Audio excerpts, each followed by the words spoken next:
What up, YouTube? Timus here. Since I'm doing my reviews for the Bond movies because of No Time to Die, here's my review for pretty much Roger Moore's last portrayal of Bond, and that is of course his 1985 film A View to a Kill.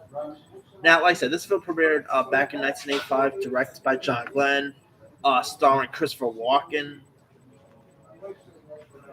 Tana Mara's playing like the pretty much one of the Bond girls, along with singer Grace Jones as one of the Bond girls as well. Christopher Walken is actually pretty much one of the villains here, playing Max Zorin, a psychopath, who's also the product of NASA's you know gen- genetic experiment, who plans to pretty much destroy Silicon Valley to gain monopoly in the micro chip market. I mean, Christopher Walken. I mean, Christopher Walken in a Bond movie, like as a villain in a Bond film, that was brilliant casting right there. I mean, Christopher Walken has always been the best. Come on. Whether it was like Deer Hunter, whether it's Pulp Fiction, Christopher Walken could do no wrong. I just love that guy. Top off, you also even had even literally had the likes of Dolph Lundgren as a henchman. I mean, the Bond movies has always had some of the best henchmen. Whether it's Tattoo from Fantasy Island being one of the henchmen, or whether it's Jaws. Uh, in the recent Bond movies, Dave Bautista was a henchman. So yeah, some of the best henchmen has like I said, some of the henchmen in the Bond movies are actually better than the Bond villains. I don't know why. I've always get a kick out of the Bond henchmen. And pretty much stuff longer. Come on, you literally got Drago as a henchman. What more could you ask for? I mean, Dolph Lundgren had some really odd films back in the days. I mean, Master of the Universe. He was Drago. I, bel I believe he was a Punisher, if I'm not mistaken. So, yeah, an interesting career in the '80s. But yeah, Dolph Lundgren was so awesome in this movie. It'll be cool if they go back as a back in another Bond movie. How cool will that be?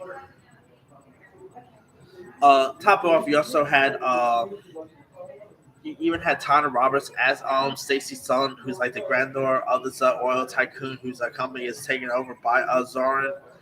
Patrick McNee plays Sir Godfrey Tibet, who's Bond's ally, who's also this horse trainer who helps him to pretty much infiltrate Zon's Chi Chu and stables here. You also had Desmond Llewellyn, reprising his role as Q. Allison Duty, played the role of Jenny Flex, who's one of Mayday's assistants. And Grace Jones, I thought she was pretty good here as well. I mean, of course, she is more best known as a singer, but as a Bond girl, I thought she was really solid. And she was like one of the few persons of color to actually play a Bond girl, which I thought was pretty cool. Of course, Halle Berry will later appear as Bond girl down the road as well.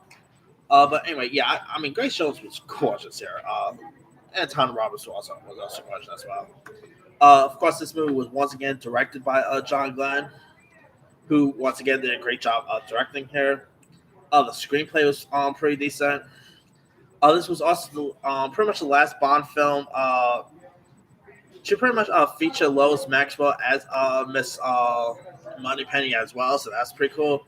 It also features Duran Duran singing the theme song of a Future Kill, which earned a Golden Globe nomination for Best Original Song. And it even became the only theme song to reach #1 on the Billboard Hot 100 list, so that's pretty cool there too. The action was pretty cool. Christopher Walken, like I said, once again, pretty much play the villain, pretty well. Uh, the Bond movies always had some of the best villains, whether it's Blofeld, and Christopher Walken is definitely up there.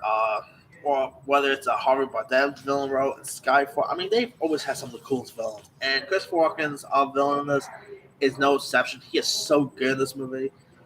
Him and Roger Moore's back and forth scenes were really cool to watch. I mean, yeah, like I said, this ended up becoming a Roger Moore's final Bond movie until, of course, Timothy Dalton ended up replacing him in the next Bond movie after this, which I'll get you here in a bit. But yeah, Avicii Kill was a really cool one. Great action, cool villain, cool henchman, cool henchwoman. I mean, definitely a really decent film worth checking out. Anyway, let me lead you guys. What are your thoughts on Avicii Kill? Avicii Kill. I want to keep calling it Avicii Kill. But what are your thoughts on Avicii Kill? Were you a fan of it? Were you not a fan of it? Where does this movie rank in your best of the Bond films? Drop comments below. Don't forget to like, subscribe, hit that bell for more notification. This is Simu signing off.